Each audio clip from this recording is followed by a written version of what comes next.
video, we are going to cover why you don't have time. Because I know, even though no one accepted the fact that all they suffer from is that they have no time for what they want to do. And the reason behind you don't have time, it's none other than your favorite phone. Honestly, it's not even our fault that we don't have time, because 90% of our work is related with phone. So we have to do a lot of things on phone, and we don't know, our brain doesn't know when your productive time turns into a scrolling. So it's just a very quick transition that happened. So in this video, I'm going to share with you few micro habits that you can use to save your time, so that the next time you think of doing something better about your life, you won't say, no, I don't have time. Because honestly, you do have time, but you're scrolling, or maybe you just don't know how to use it. Let's talk about a few micro habits that will save. Start with tracking your screen time. And I know that's such a generic advice that everyone says that, yeah, you should track your screen time. Honestly, I've tried that, and my screen time was 9 hours a day. That was kind of shocking for me. But the fact that I also work on my phone, so like editing and posting and other stuff, and I also have to study, so all of them combining 9 hours, it's fine. Tracking your screen time, I don't think will help, because logically it's not that bad, because you are working on that. The fact that you don't need to just record that screen time, you also have to do something. Have two consequences. First is that you're working just like me, you're studying with your phone, you're working with your phone. Your phone is the main processor of all the work. You spend your time on phone because you are actually using it productively. But also, I'm not saying that does not mean that you have to like spend 15 hours on your phone. No. Specific time for specific work, like for your editing, for your studying, or for when you post, for when you're consuming, when you're learning. You should use specific time for each thing, so it saves you. So when you track, and then when you track your screen time, it will give you the result. It will tell you if you are doing good or you are actually scrolling. Now the second consequences about this, it will be like just scrolling. You are not consuming. You already do your work on your laptop, on other devices, but you scroll, and then your screen time is high. Now this is the situation we are talking about, where we need to make a change. And for that, there I think several things. It's not just about tracking. Like, what should I do after tracking my phone screen time? Like, yeah, I know that I have scrolled for 4 hours straight. Now what? That's where you need a replacement habit. So if you can relate with the second consequences, that means you need a replacement habit. And now I'm not talking about reading. I'm not. Trust me, I also scroll as much as you do. Okay, so it's not something that I don't. But the fact that you have to understand that it's not always about scrolling. So you basically replace your scrolling time that you're wasting on your phone with something that you actually like, and something that is small. First of all, I think one thing we should focus on while building habits, especially when you get bored easily and when you're feeling that journaling and reading and other stuffs are boring, I think we should focus on one thing, and that is how small we are starting.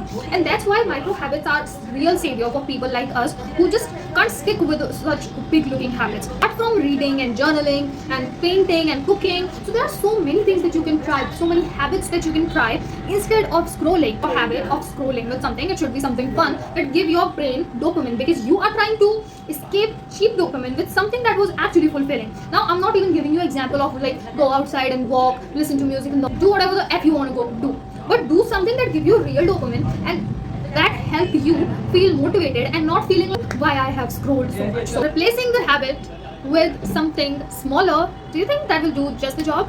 Honestly, as being a bit dramatic human beings and with a very dramatic mind, I don't think it will. And that's where emotional trigger comes. So emotional triggers are when you scrolled, you enjoy that part, and now you're feeling guilty. So it is trying to pull you in that guilt trap. So it is trying to pull your emotions and trying to keep you stuck in the behavior where you can't think about anything else and you just keep on blaming yourself. Don't you think it's all about our brain? Yeah, this thing is so much more dramatic and so much more complicated than you think it is. How come we actually save ourselves from these emotional triggers? I've always been the person who like procrastinate, and then I start scrolling. Then I fell back in the guilt trap, and I keep saying to myself, no, I don't deserve it, no, this or this and that and that. That's why I use structure. And if you haven't seen this video of mine, and I'm not going to talk about structure in this video because I already have a video on this one, so yeah, you can go and watch this one. This is available on dopamine detox, or what we can say, like trying to free up ourselves from brain rot content. The thing that you must train is the boredom training. Work without music to basically sit in silence. I know this sitting in silence feels a bit poetic, but it's not. It's not. Yeah, sometimes it's not. And I also know that if you are suffering from a brain that is over dramatic, then it must be the toughest task for you. But I think we can do it because we've got the willpower, and I'm genuinely cheering for you. And I pray that you've got the power that you can also do this, because I do it on specific time so that you don't waste your entire time on that one thing. Give yourself specific times when you do this. So what I do is when I come back from college, I was like very overstimulated because classes just take all of the drain the shit out of me. So I don't have energy to even do like anything. So all I want to do is either I sometimes do scrolling, which was, yes, I accept I do this, but I recently was just doing that. I watch TV when I have like I watch some shows, and then I have my lunch, then I take shower, and then I sit straight to get some work done. After I get some work done, I make sure that once in the entire day, for just 5 minutes, and I mean it for 5 minutes. You can even try for 2 minutes. Set a timer on your phone and try this for at least 2 minutes a day.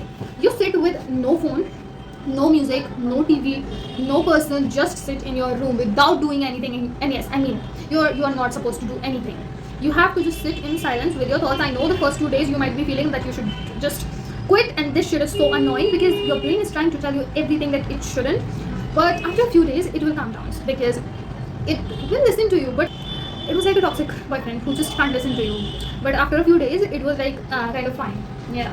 So you just have to try that for once in an entire day. What this 5 minute tells your nervous system, your brain, is that you can survive and you can eat alone. You can be in your own mind. You can live with your own mind without music, without anything else, and you can be just living in the present moment. These are all of the micro habits that I have been trying for a few days. That was kind of working, and some days things work. Some days I feel like, why am I even trying these things? It was not, but they are so small that they don't feel like something big, but they have big impact on how we think and how we function day to day basis. And most importantly, as I said, that how much time we have left in our day. So yeah, that's all for this video. I hope you like this. I'll see you in the next one. Bye.